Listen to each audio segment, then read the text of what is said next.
It is unlikely that this is going to become another COVID.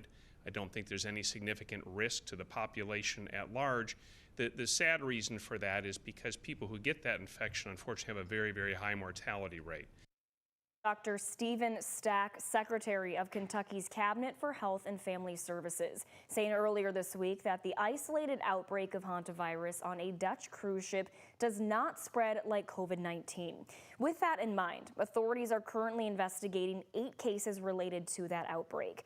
3 people have died, all of them passengers, and the ship is set to anchor early tomorrow off Spain's Canary Island. Health officials say that they have a plan in place to safely bring passengers ashore and get them on flights home. That includes 17 Americans. ABC's Allison Cossack has the latest.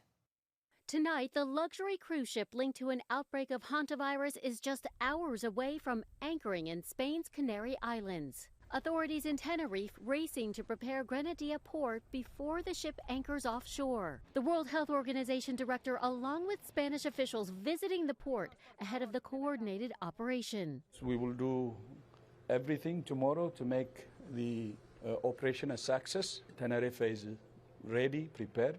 ABC's Maggie Rulli is there. This right here is where we expect the ship to be anchored offshore, arriving in the early hours tomorrow morning. And we've been here at the port watching as police and authorities rush to prepare for those passengers. You can see multiple police set up right now. That is where the passengers will finally disembark that cruise ship. The ship's arrival is causing concerns among locals, bringing back memories of the early days of the COVID-19 pandemic. But health officials emphasize the risk to the public remains low. There will be small boats that will bring the passengers in groups to the dock. There will be a medical screening that will be done. If there's anybody that develops symptoms, anybody that has symptoms, they will immediately go to a medical evacuation plane and be taken to the Netherlands for care. Authorities in the U.S. are tracking 9 people across 6 states that have potentially been exposed. So far, none has developed symptoms. CDC officials say that there is no mandatory quarantine for the 17 Americans returning home from the ship. It's only symptomatic people that are passing on hantavirus, and so if people are asymptomatic,